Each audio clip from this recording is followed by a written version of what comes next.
Okay, that was I thoroughly enjoyed that video. I don't know if you did. I can't see your face. It's all virtual right now. But I thought the video did a really good job of explaining not just sort of what happened, but that it's not just a simple, oh, democracy won or democracy lost. You walk away from that video going, who won, who lost, what was going on there? Was that more democratic? I didn't see a lot of elections in there. I mean, it's a tough one. So let's talk about what the Arab Spring actually was. The Arab Spring was this series of anti-government demonstrations in Arab states between, I think it was 2010, there was a little bit began then. 2011 was sort of the main year for that. The big states, as it sort of shows on here, is going to be Libya, where it happened, Tunisia, Egypt, Syria.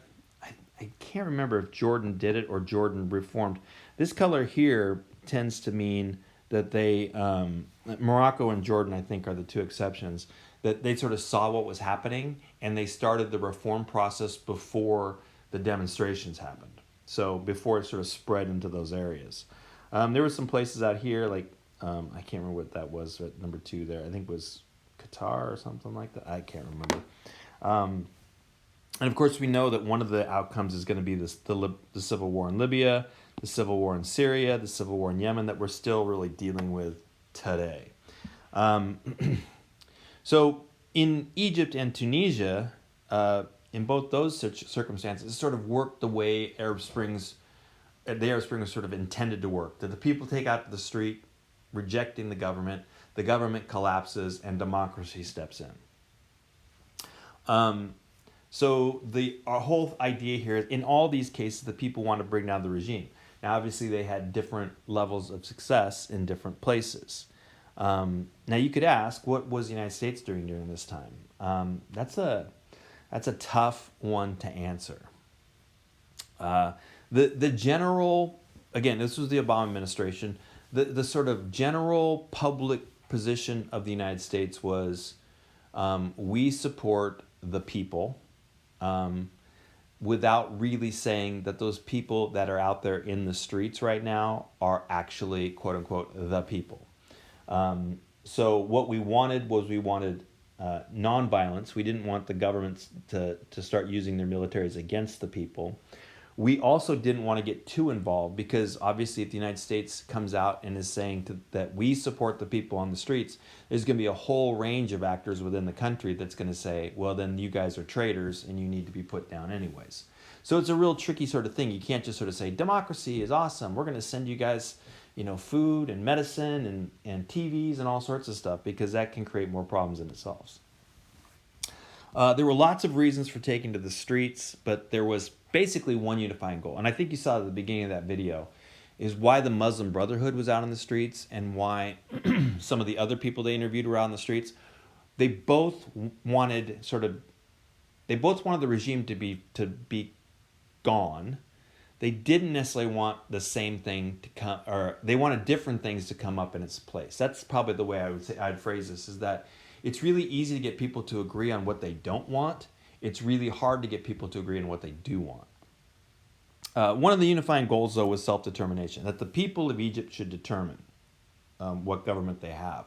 Now, that's going to be very different for what the Muslim Brotherhood thinks the people of Egypt are determining and what other groups are going to. So that's going to create some problems after the fact.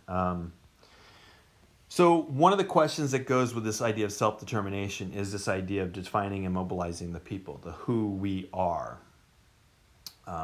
Are we Egyptian? Are we Arab?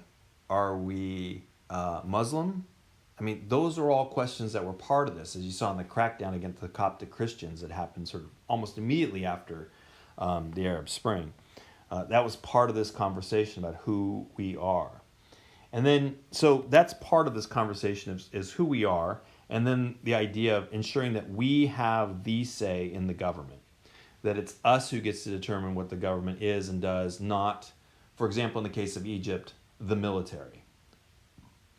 All right, so that's really what the sort of Arab Springs were all about.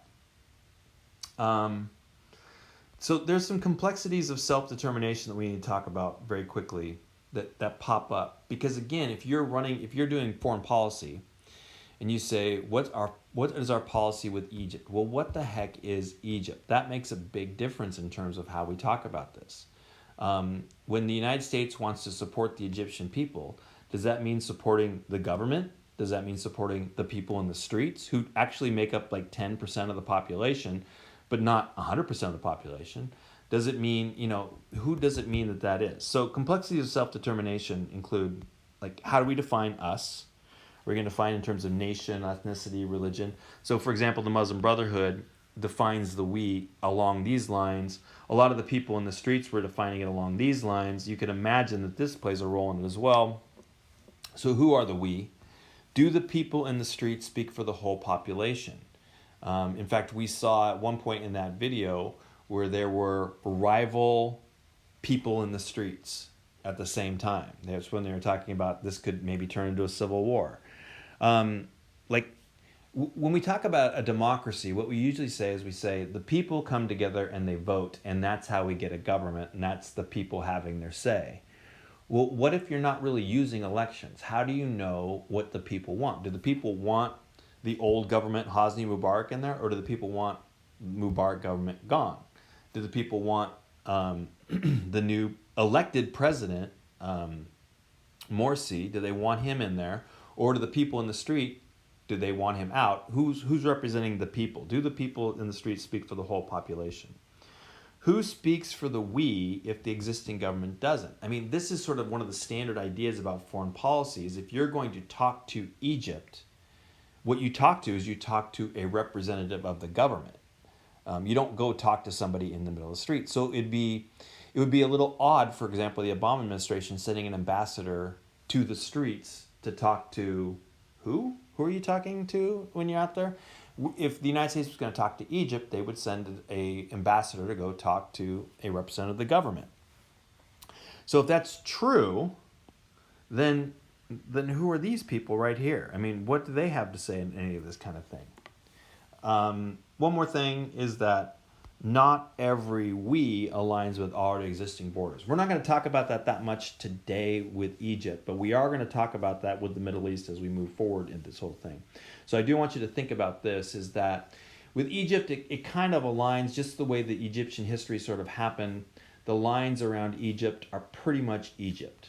There's not a lot of Egypt's not really saying that territory over there is us as well. There's not a lot of Egyptians outside of Egypt saying we want to be a part of this Egypt. We are going to see that in other places, particularly in Syria. All right, so there are these complexities that go with this. And so we have this sort of move for self-determination, but to the extent that self-determination is successful as it was in Egypt and Tunisia, that creates brand new questions that haven't really had to be asked of the United States in this area. Like, who do we talk to? Why are we talking to them? Who really represents the Egyptian people? One more thing we want to talk about before we get more into this, and we're going to watch a video on this too, but I do want to point this out really quick, is the Sunni-Shia divide. So globally, if we had a whole map of the world here that had Islam and it had Sunnis and Shia, outside of this area, it would almost all be this light green. So I think the video said it was 85% are Sunni. Maybe it's the next video that's going to do that. And 15% are Shia. And most of those Shia are right here in Iran. So Iran is predominantly Shia. A big chunk of the populated area in Iraq, so about a third of the population in Iraq is Shia. And then a nice chunk here in Syria is fairly important as well. Azerbaijan too, but who cares about Azerbaijan? The rest of it, Egypt, Turkey, again, those two very populous states, most of Syria, Jordan, some of Iraq here, they are Sunni. And that's going to be sort of the predominant one. And this is a tough one to think about today. If we went back and we studied early modern Europe and we looked at the Protestants and the Catholics and how they got along, there were wars fought between Protestants and Catholics all over the place in the 1600s. And today there really aren't. But what I do want to point out about this is, even though we don't fight wars between Protestants and Catholics today, the divisions between Protestant and Catholicism, people fought wars over those at some point. Now we would say, okay, I don't know why I'm fighting a war with a Catholic. I don't really care if you have a pope or not. that wasn't the case back then. And so today, when we talk about Islam, I don't think we should say the Sunni and the Shia will always fight each other. But what we do know right now is that the Sunni and the Shia, the doctrinal differences between those two groups are enough that they are at each other's throats. So Saudi Arabia, here's a nice little shorthand. Saudi Arabia and Iran do not get along for a variety of reasons, but one of the big ones is Sunni Shia. And that's going to play a role in this. I'll show you one more slide, and then we're going to talk about, well, I guess I already showed this, but one of the big things I want to say about the Arab Spring is that the effects were there were different effects in different countries. Still trying to piece together some patterns, like what can we say? Like why were some revolutions successful and some unsuccessful, and why did some just end up in hot civil war? Why did countries like Saudi Arabia not even have any sort of revolution? Algeria had widespread protests, but honestly, there wasn't anything like happened in Egypt. So Oman and Jordan and Morocco, like I was saying, they basically, and Kuwait too, they just basically said, well, let's go ahead and make some changes. Sounds cool. Whereas Egypt and some other countries said, there's no way I'm making changes. I'm going to have you guys watch a video on the Sunni-Shia divide, because I know it's not straightforward. And then we're going to talk about sort of how this plays out in the Middle East.